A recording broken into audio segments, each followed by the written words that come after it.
All right. So, hello and welcome to the Everyday Tarot podcast, your daily dive into the divine wisdom of the tarot. I'm your host, Camille Saunders, healer, intuitive tarot reader, and professional witch. And today I'm joined by my guest, Maritza Schäfer. Would you like to introduce yourself? Thank you, Camille. Yes, I would love to. And thanks for having me. Hi, everybody. My name is Maritza Schäfer. I am a witch as well. I am the founder of Bruja School and creator of the Liberation Magic Method. And I'm super excited to talk to you all about magic, spirituality, and how I use the tarot as a really powerful divination tool in the context of my spiritual work. Cool. Well, yeah, thanks so much. So, yeah, if you hear this episode and maybe you'd like to be a guest on the show, I still have some availability for that. So, I have a guest inquiry that'll be in the show notes. And if you want to connect further with Maritza, her website is brewhuschool.com, and we have a slash everyday tarot link just for our listeners. Again, maritza.a.schaefer on Instagram. Same on Facebook. And then your newsletter, the Liberation Letters, we have that link as well. So those will all be in the show notes if you want to learn more. But yeah, let's get into some questions. So, what decks do you like to use? Do you have a favorite? I have so many questions. Do you have separate decks for clients versus ones you use for yourself? Mhm. Any of that, wherever you want to start. Yes, thank you. That's such a great question. I have a lot or a few decks, depending on compared to whom. Yeah. Let's see, I have the Rider Waite deck, which is what is for some people considered like the most classic. When most mainstream people think of the tarot, they think of that deck. It's the one that has imagery that has been the most popularized. And I'm very familiar with that deck. I've also used the Cosmic Tribe. I've tried to use I don't know how to pronounce this in English, but Tarot de Marsella, the Marseille tarot that was Yeah, the French. correct, that was restored by Jodorowsky and Camoin, who's a member of the family who originally held that. I've used an Egyptian tarot deck. I mean, I've used all kinds of decks, and what I find really fascinating about that is that while they're all basically capturing the same archetypes of human experience, the same sort of energetic imprint of divine guidance, they all have such a different flavor. And so Yeah. the Rider Waite tends to be very friendly because there's pictures that can be interpreted as a story. We see people by a house, and there's like flowers and a rainbow, and it's like, okay, that vibe's kind of happy. And then there's some decks that you look at them and you're like, what? I mean, it's completely abstract. And so Yeah. those I think are a little bit harder for most folks to work with or interpret, but also because you don't have that literal imagery to be attached to, if you will, they become really powerful in terms of having to flex your intuition in your work with them.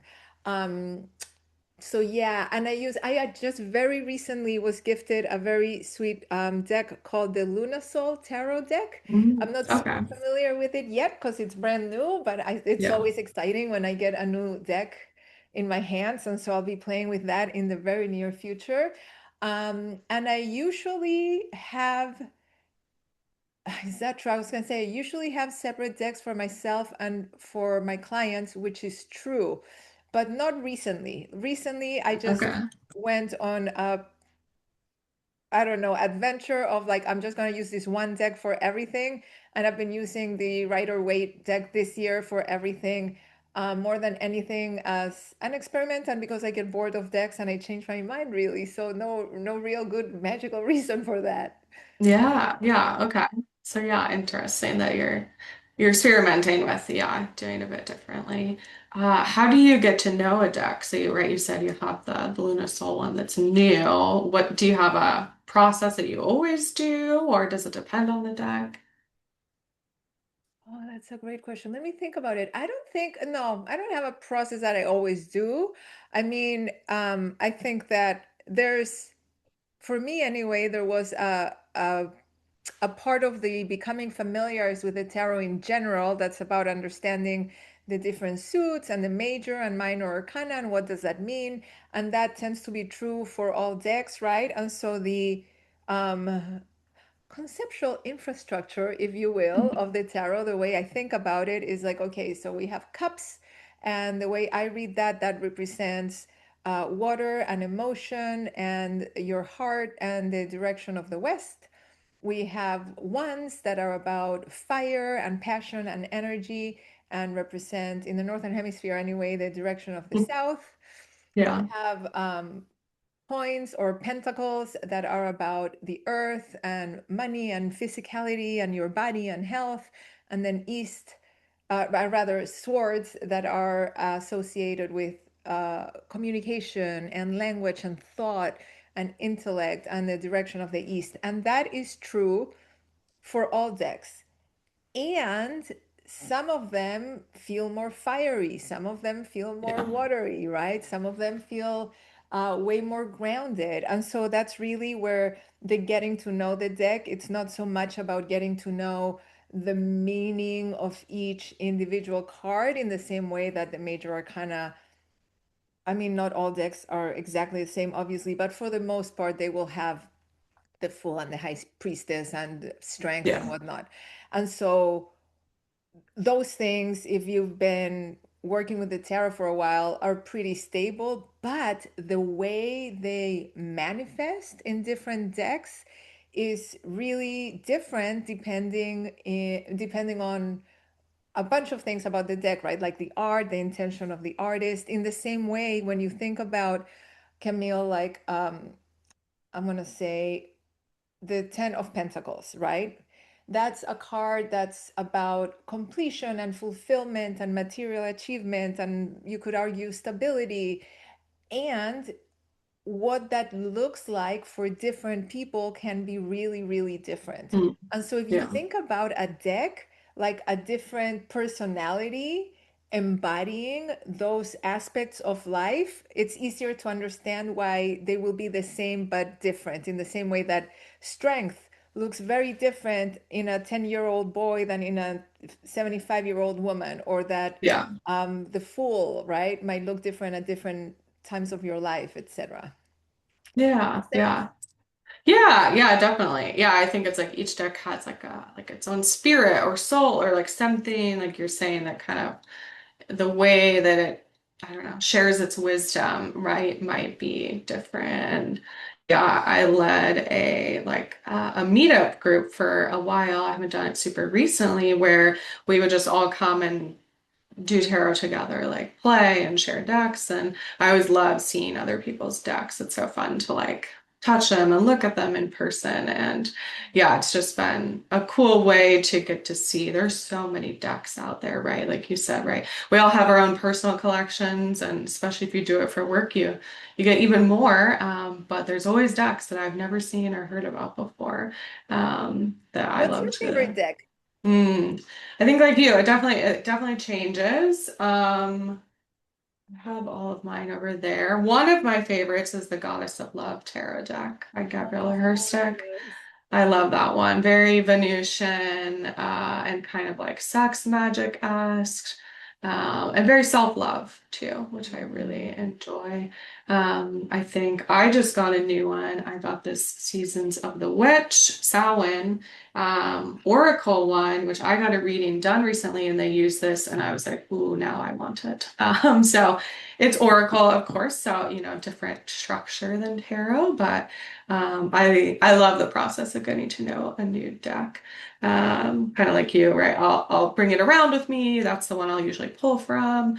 Um, but I've probably tripled my amount of decks this year doing the podcast and just yeah, going to more witchy stores or finding I like buying decks when I travel too. Usually I will go into it being like, I'm gonna find a deck. I don't know what it's gonna be or where I'm gonna find it or what style or oracle or tarot, but it's like a fun souvenir to bring home with me as like a piece of that experience. So Totally. That's super yeah. cool. The other thing too, I don't know about your own personal practice, but I pull a card daily for myself.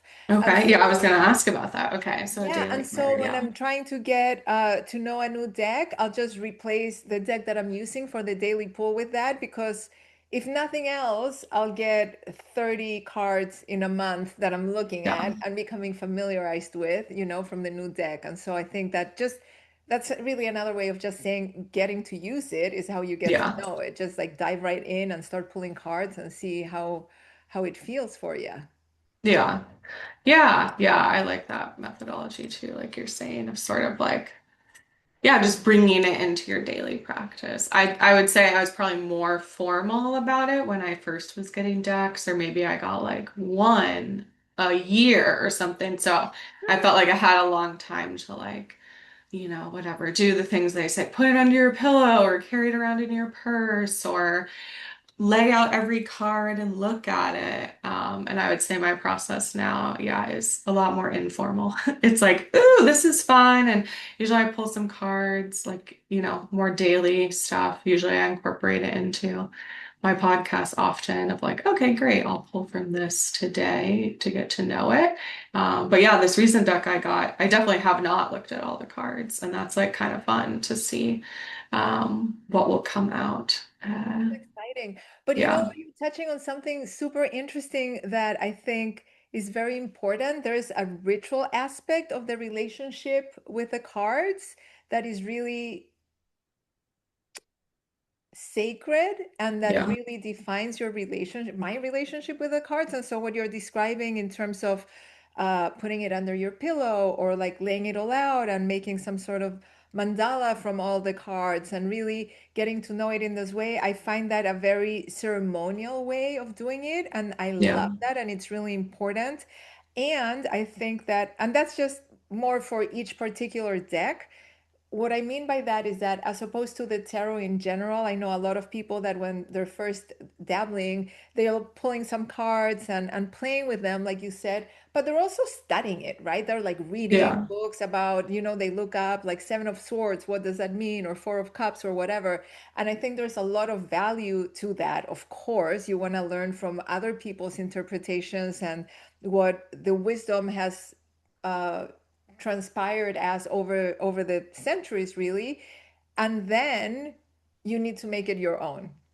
And yeah, so I think that for somebody like you, Camille, who's obviously very well versed in the tarot and has been doing this for a minute, you're not gonna probably get a new deck and start re-studying or reviewing what the meaning of each card, but it's rather more about the ceremony and ritual for connecting your energy to the yeah, energy of that deck.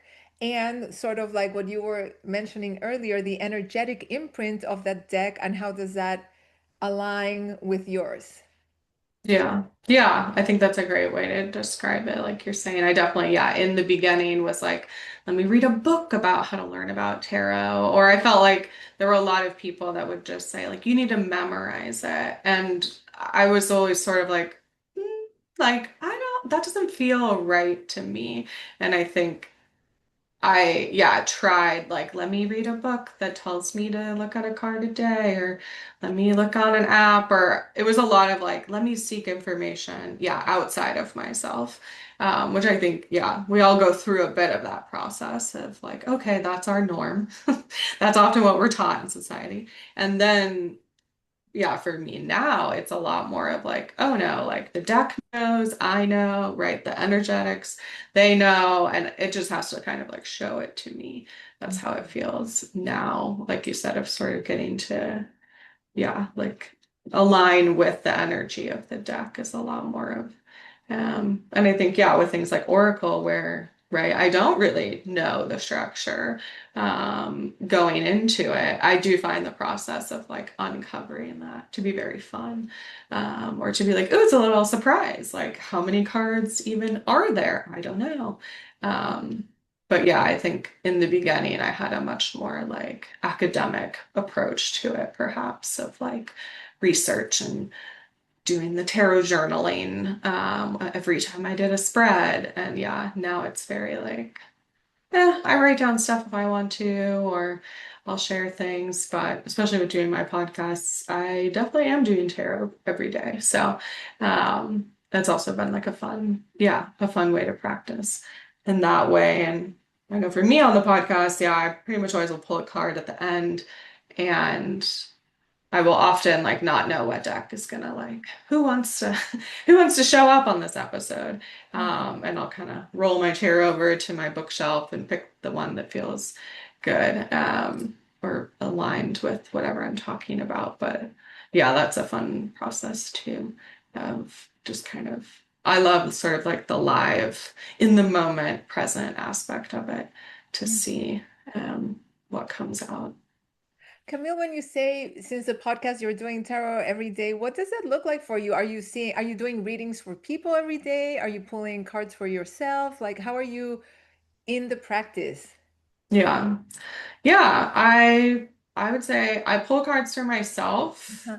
Definitely not every day, although sometimes when I get a new deck, I will like I have some in front of me right now in my little I have like a 3 card holder in front of me. So usually I am kind of getting to know a new deck. On the podcast, it depends on the season. I haven't done a lot of tarot readings for other folks. I like to do a lot of collective tarot readings. That's more for like the collective. I've done that and I enjoy doing that. Mostly I've done tarot readings for friends and family when I was getting into tarot. It was a very interesting experience because I pretty much only read like I did tarot for myself and I was like I didn't really talk to anyone about it. I just like did it. I found a deck that spoke to me and it like kept calling me to a shop. And I didn't really know what I needed to buy there. But I found they had a single tarot deck there that I got. Um, and yeah, just from that process, I got to know it and do tarot. But it wasn't until I would post spreads I would do on Instagram stories. And I honestly was like, how do people even know I do tarot? But it was people that followed me that were my friends, like in real life, but or family on Instagram that saw me posting spreads, usually just like whatever cards I pulled. Yeah.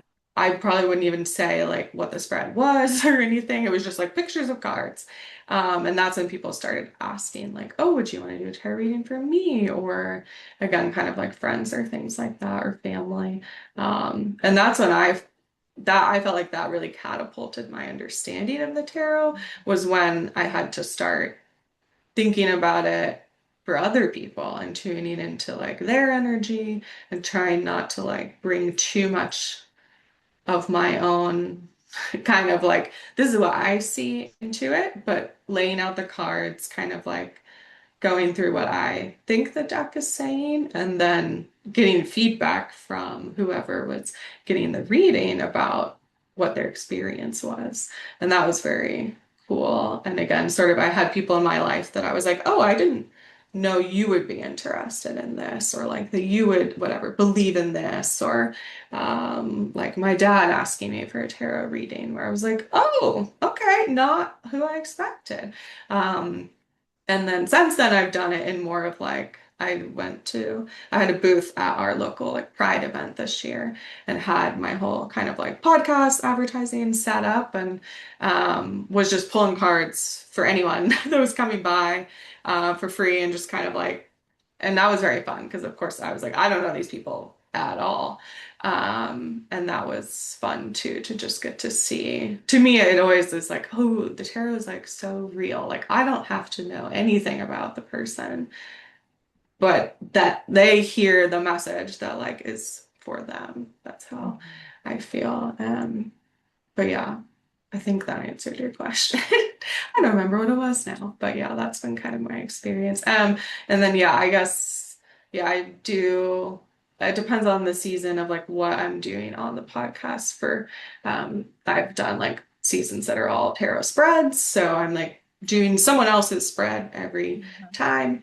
And then right now I'm doing like color magic and tarot, so I'm pulling like, oh, I'm going to talk about the color pink. I'm gonna go through a bunch of my decks and pull all the cards that are pink and see like what comes out of that. Like Are there things in common? Do they have to do with kind of the energy of the color pink?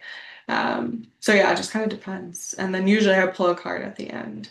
So Mm. usually there is an aspect of like card of the day on the podcast too. But yeah, a wide variety. That's great. Yeah. Yeah.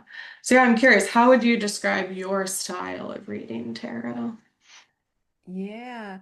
You know, when I do a reading for a client, I always begin by explaining to them that I work with the tarot as a divination tool.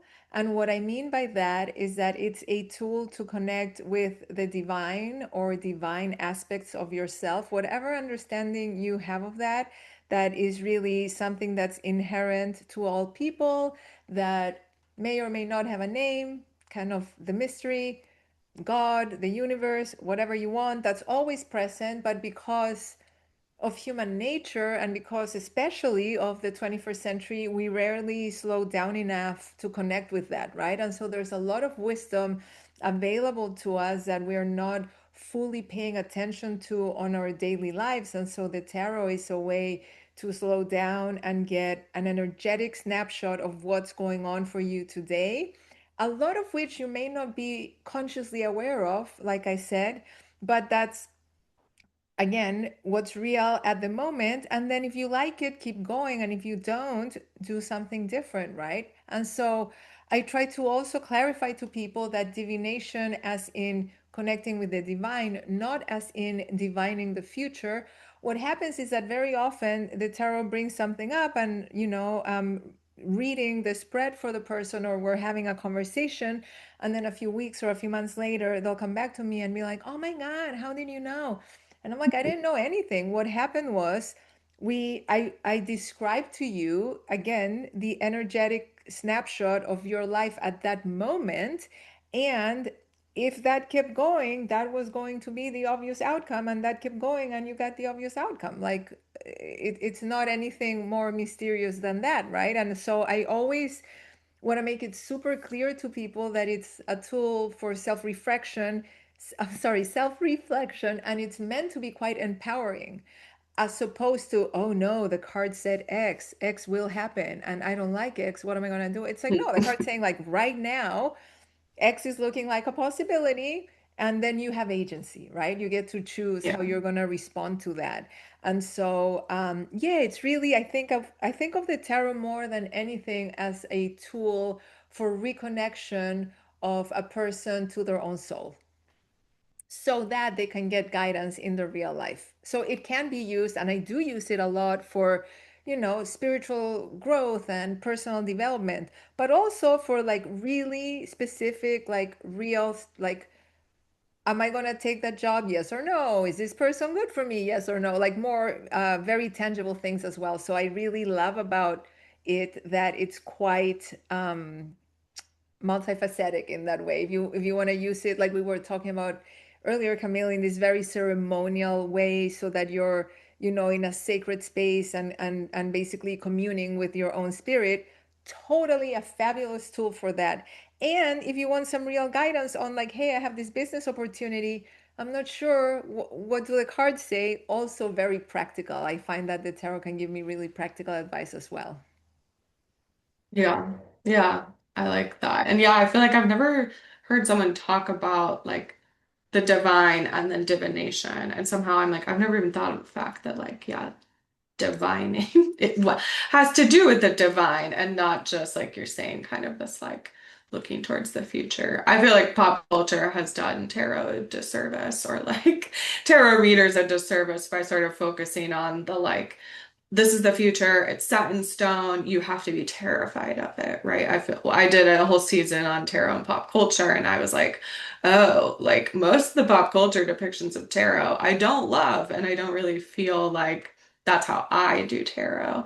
I feel like there's a lot of like fear mongering, right? You pull the death card, that means you're gonna die, like, and it's like, no, it's not really how I would normally view it. But No. But yeah. also you are gonna die. Ha. Yeah, we're all gonna die. Yeah. Yeah, that's true. Yeah. they're right. There is a truth in that, but it doesn't have to be so scary. Totally. And the Um, same is true of so many spiritual practices and of witches specifically as well, and I mean, that's a whole nother story, and I have many opinions about that. But yeah, it's quite misguided, I think. yeah, yeah. Yeah, I'm curious. You talked about, I was looking at some of the stuff on your website about like kind of magic and mindset work. Like, do you feel like tarot is magic, first of all? And then I'm like, what is this, yeah, connection for you or difference between magic and mindset work? Yeah, yeah, that's a great question. I think that the tarot can totally be very magical. My definition of magic is basically technology of transformation, right? Is the Mm, craft of shifting reality. And yeah. so in that process, the tarot can be incredibly useful because again, it's illuminating, it's spotlighting things that are influencing your current reality. And if you weren't aware of them, or if you weren't really understanding them in the context of your life right now, you weren't going to be able to incorporate that in your thinking and in your behavior, right? And so it's definitely super useful as one tool for again creating your reality or making a change in your life, right? I think that mindset, the way I understand mindset, is really how you think about your circumstance or how you think about anything, right? Like we hear people talking about like the money mindset or like mindsets in wellness and in all aspects of our lives. And I think that's critical for how we function and how we create our own lives. And from my cosmology, if you will, it's only a part of the story because there's the mindset, but then there's the body, then there's the heart and the spirit as well. And so for me personally, the way I think mindset and magic being different is that um, mindset is does not require magic. Mm, It's about how you think about things, and magic will probably require some input from your mindset, but that's not the only ingredient, right? Like my mindset, the way I understand it, is about the thoughts that you think about your problem or your situation or your life. Magic incorporates, yes, that, and also a bunch of other stuff, including a spiritual aspect and an aspect of relationships that are not necessarily embodied or concrete or physically manifest, right? I'm talking about the relationship with yourself and with nature and with the divine, like I was talking about, the tarot being a really good tool for that. yeah. And the different levels of your consciousness, different aspects of your own self. So I think that um, magic is in a way broader, more broadly encompassing of things than mindset work can be. And mindset work is critical and incredibly powerful and useful. But for me, at the edge of mindset is where magic comes in. Like if you've done all this mindset work and whatever you're working on is not quite shifting, okay, so maybe it's time to throw some magic in the mix. Yeah. Yeah. I like that too. That, yeah, there's this sort of both and um, Mhm. as I would maybe talk about in like therapy world where it's like, yeah, it can be both. You can have all of this and that, yeah, perhaps only doing one or the other is also not going to like serve you very well. If you only do magic, perhaps, and then don't do the mindset work, maybe there's going to be something that's lacking there. Or just, yeah. Hang There on, was I want some, to say something about that because okay. it's really interesting. I don't think you Yeah. can do magic without the mindset work from my Okay. position, because the way I Yeah. do magic is that I'm working with all of the elements. Like I was talking about earlier, the tarot has these four suits and they each represent an aspect of ourselves, right? And so again, there's our mind, there's our spirit, there's our heart, there's our body. And so depending on what I'm trying to do with the magic, some magical work is going to be way more focused on the mindset or way more focused on my body, but they're all going to have some presence of an aspect of ourselves, even if it's in very different proportions. So Yeah. the way that I'm thinking, the way I think about it is magic will require some mindset work at some point, but mindset work can happen without the magic because it's a subset of the magic, if you will. And again, Yeah. there's so many ways to think about this, and there's beautiful, wise teachers that look at this in a lot of different ways, but this is just my perspective on it.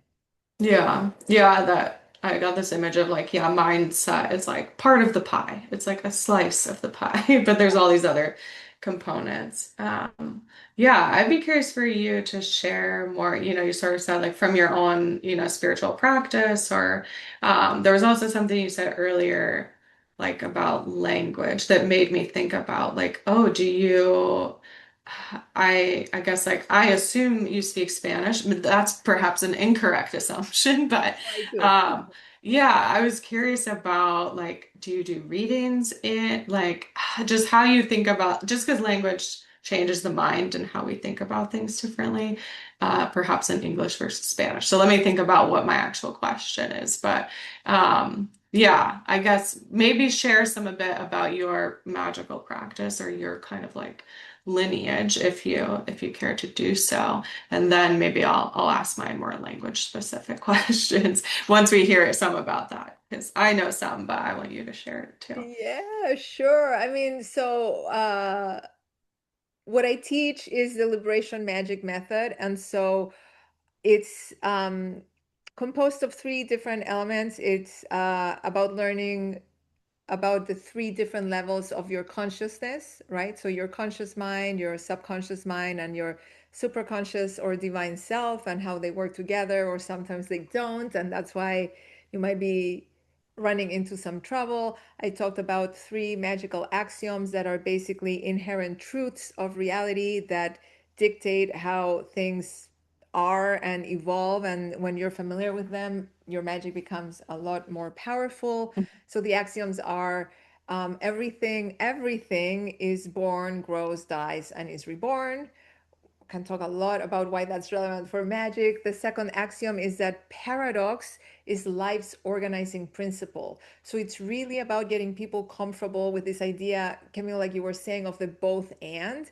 That's a feature, not a bug of life, right? It's Yeah. literally the organizing principle. And then this idea that speaking truth is the path of liberation. And so that's a really profound concept that has a lot of extremely practical applications in the sense of what is my own truth, what is my heart's true desire, and how can I help that happen in the world, and how can I help those around me do that for themselves, and so that they help me do that, and what does that mean in terms of my place in the community.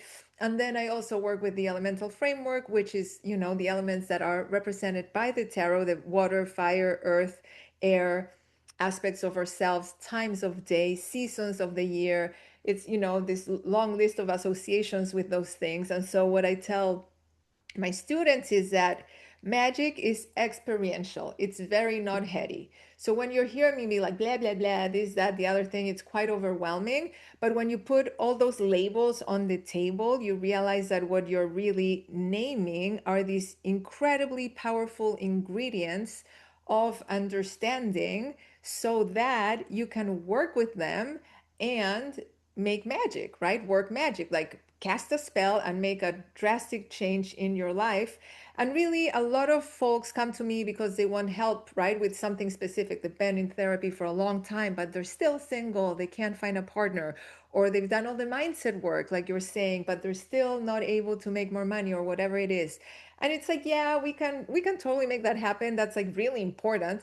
But also, this is about spiritual connection, right?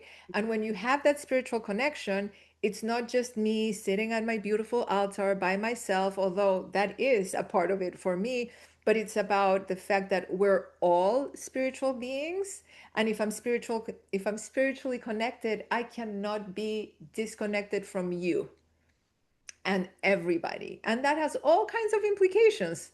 Like, that's really hard. I don't want to be connected to the neighbor across the street who's a total jerk. And like, think of, that's so I think about it as a deeply personal practice, but that's foundational for collective liberation and vice versa.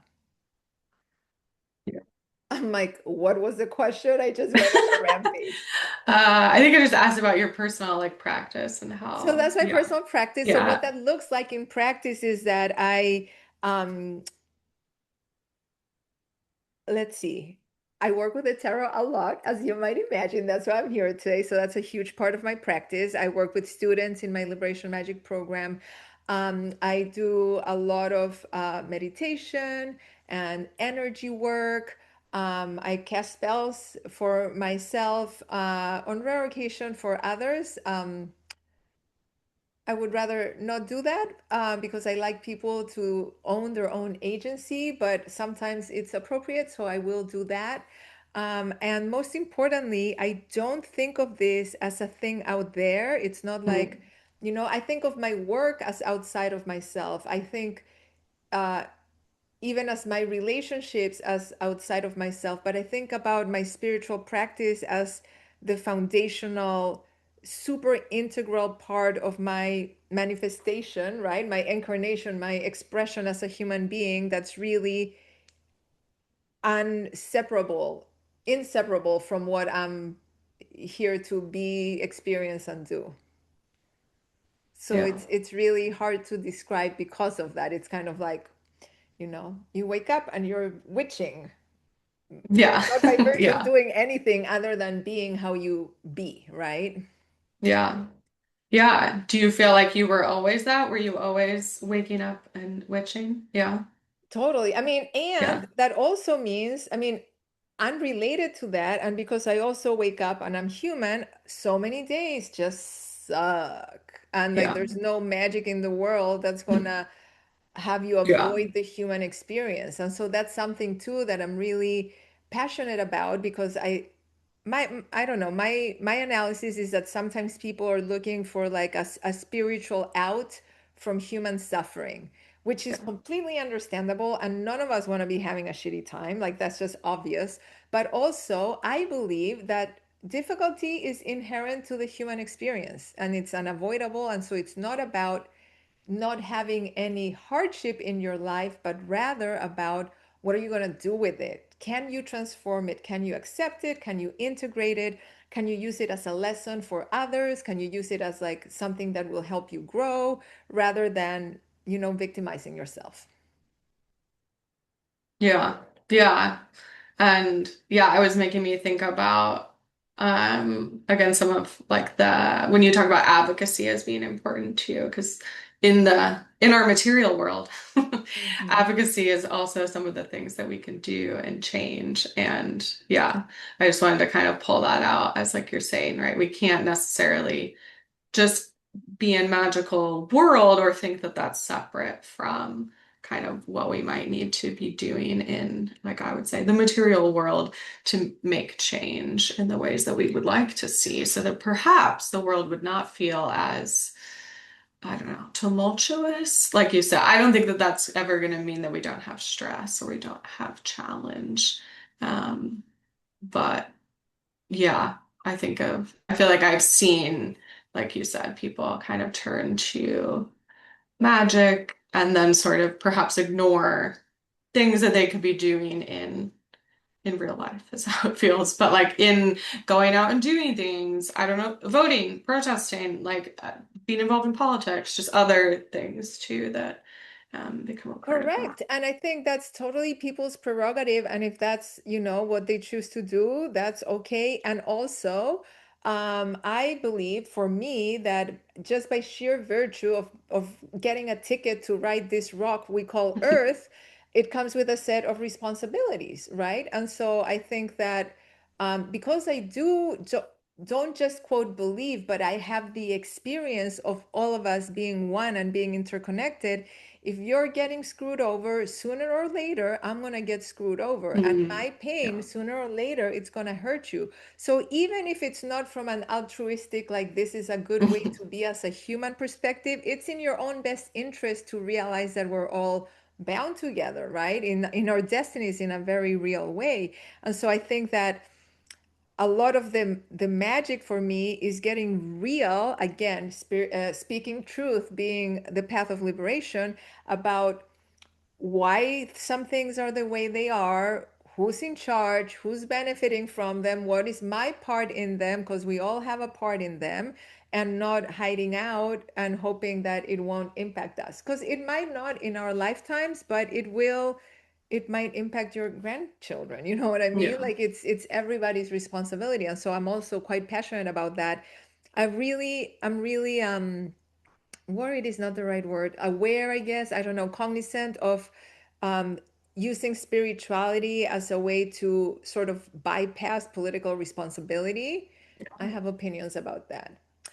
I'm no one to judge, but I have preferences, you know what I mean? And I do feel strongly about that.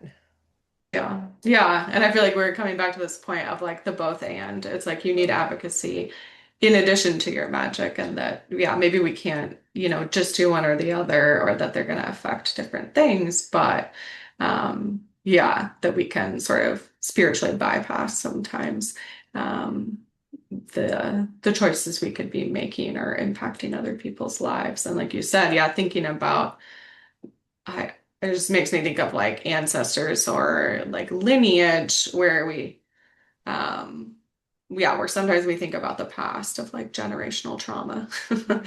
And then but also thinking about the future and kind of like, oh yeah, what's over here? What kind of legacy am I leaving? And What that kind like of you said. ancestor do you want to be?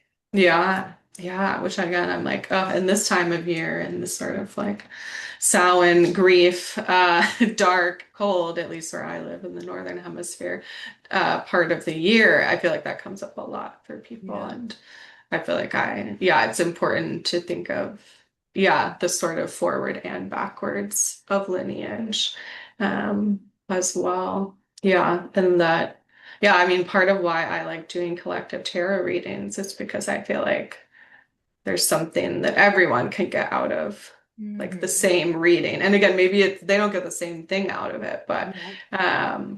I think it's very fun to see like how that can, um, yeah, the individual experience of connecting with, yeah, the collective tarot readings, um, in that way. Yeah. Should we do a reading? Yeah, let's do it. Do you have anything that we want to ask or anything in mind? I do not, so I I could try was to come hoping up you with would something, because but I came prepared to do a reading or pull a card, but I didn't come with a question. But we can okay. come up with Well, something. yeah, let's see.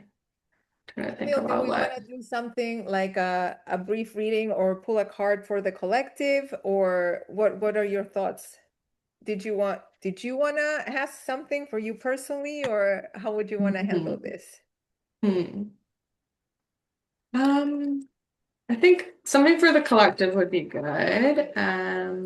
Yeah, I think we could each pull a card. I'm trying to think. I feel like we need a slight direction or topic. Camille, when you're thinking of the collective, are you thinking about the folks that are listening to this, or who comes to mind when you think of the Hmm. collective? I think like all of humanity when I Humanity think of the writ large. collective. Fantastic. All right. Yeah. Yes. Yeah, I think of course, right, there's sort of the literal realm of who's going to hear this. Um, but yeah, I feel like when I'm doing a collective tarot reading, I'm tapping into the full human collective. All right. Um, So, like we were saying earlier, this is an energetic snapshot of where humanity is at this very moment. yeah. Okay, let's see. Okay. Oh, okay. Well, I pulled the sun. Oh, okay. I know it's great. So from the Rider Waite, gorgeous little baby Yes. riding I a know. I always love the happy big baby. fat sun shining on top. I had that heart reaction because for me and those around me, it's not feeling super sunny. It's quite Yeah. warm, fall, almost winter. It's also not feeling super sunny energetically. Things are rough. This year has been very tough for many people. It's been filled with fear and contentious politics and war and economic worry and all kinds of stuff that's just not pleasant, which is basically the opposite of the sun. And so I'm choosing to believe that the way this card is showing up today is that the opportunity for radiance, for vitality, for optimism, for energy, for prosperity is super present for humanity right now. And we just need to show up and claim it. Yeah. Well, I love that. Yeah, sort of like the hopefulness that is possible, even when it feels like things are hard, or we kind of look around and we're like, ooh, what is this? What are we doing here? Okay, so I'm pulling from the Seasons of the Witch Ooh, Oracle great. here for Samhain. So my latest deck, and I pulled. So this is Oracle, so of course we'll have to talk a bit about it. But I pulled Harvest. Third Harvest. Okay. Um, and so there's some words associated with it: gathering, abundance, and preparation. And then there's Ooh. a poem that when I read it, I was like, oh, yeah, that's real. Daughters of the woods, feel thy sacred swell with suppleness. Taste the gathering of honey's milk, filling your emptiness. And I feel like there's something here even about like your sun card. So I'll read a little bit of what it says in the book because I'm still getting to know these cards. It Great. says Samhain served as a practical holiday that told our ancestors to prepare for the coming of winter. The third harvest was a time to gather up the remaining crops to prepare and store them to have enough food to last the harsh conditions. The last of the wheat would be ground to flour, the remains of fruit and veggies would be pickled and canned, and meats salted. Everything with a shelf life was stored in the underground cellars and packed with ice. Though winters may be harsh and gathering up your food is hard work, there is a feeling of abundance and pride in getting prepared. Imagine looking at your food stores and seeing a physical representation of your work. Imagine seeing the abundant rewards of planting your seeds and nourishing them as they grow. We are lucky that we no longer have to face the conditions in the modern world. Refrigerators and grocery stores can make it easier for us to have food all year long.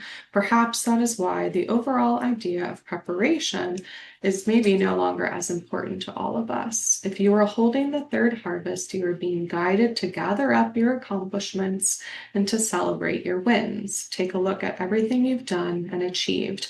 Make a store of these wins to come back to whenever you are feeling low or like you have failed. The easiest way to attract more abundance is to feel abundant. Having the stockpile of feel good moments will kickstart you. It can help turn around feelings of lack or stagnation. Yeah, and I was like, oh, your sun card with our abundance. So that's sort of like, even though we're heading into winter, that actually, this is sometimes like the time where we have the most, right, in our pantry, or it's stored up. We have all that summer energy, all that sun energy sort of stored up um, to hold with us, like through the harder time, the cooler, darker time of winter. Yeah. That was Yeah, beautiful. What a great card. yeah. Was there anything that came up for you when I was reading there? Yeah, I was thinking about um yeah, and related to his son, this idea of kind of optimism and pride that we have what we need, right? Mm, And so it's basically, I think, the way I thought of the card you pulled is like the other side of the coin of the sun. Like the sun is kind of like the outwardly yeah, expression of that, and what you're bringing up is like we have it, we need to store it, we've been working for it, we have what we need, and it's not random, it's like it's a fruit of our labor. And so that infusing our optimism, that we don't get to be optimistic because we're wishfully thinking or in denial, but rather because we're more than ready to receive. yeah. Yeah, and like, yeah, and in a lot of ways, we've done the work actually. You did like the sort of some of the hard part might be over, and that there now we get to to maybe revel in it a bit. I know, right? And Fingers and crossed. prepare for next year's abundance, hopefully. Correct. As someone that's like a gardener, it always feels very literal to me. It was interesting in reading that. I was like, oh no, I still feel this way, even in modern world where I have my things from summer that I've stored up, or I still have tomatoes in my garage ripening, or things that are from the summer harvest that Mhm. I start to think about, oh yeah, okay, what's gonna last through the winter? What do I need to make more of next year or grow more of? Or the kind of that there's also this ever evolving experiment of figuring out like what do you need, right? We can prepare, we can plan, but that doesn't mean we always know what's going to come. And so there's Right. also that aspect of like adaptability, which we're great at as humans, even when we hate it. That's right. um, I always think about that when in my therapy clients of like, I'm like, oh, humans so good at change, and yet we like hate it. Most of us feel very challenged by, yeah, when things change. Great irony of humanity. Well, yeah. Well, thanks for doing that reading with me and coming on the podcast. I'm gonna go ahead and wrap it up if that sounds good. Yeah, it was Um, great to be here. Thank you so much. Super fun yeah, conversation. yeah, it was lovely. I love to talk about tarot, so thanks for joining me on that. Yeah, if you want to connect with Maritza further, you can go to the Bruja School website, maritza.a.schäfer on Instagram and Facebook. We have your Liberation Letters newsletter link as well. If anyone wants to be a guest on the show, I have my guest inquiry linked in the show notes, and I'll pull the links for the tarot decks we talk about. Those will always be in the show notes if folks want to look at them or purchase them. And thanks for joining me today on Everyday Tarot. Just as a reminder, the podcast comes out daily, Monday through Friday for all of 2025. And you can email me, me@CamilleASaunders.com with your thoughts, questions, and more. All right, see you soon. Bye bye.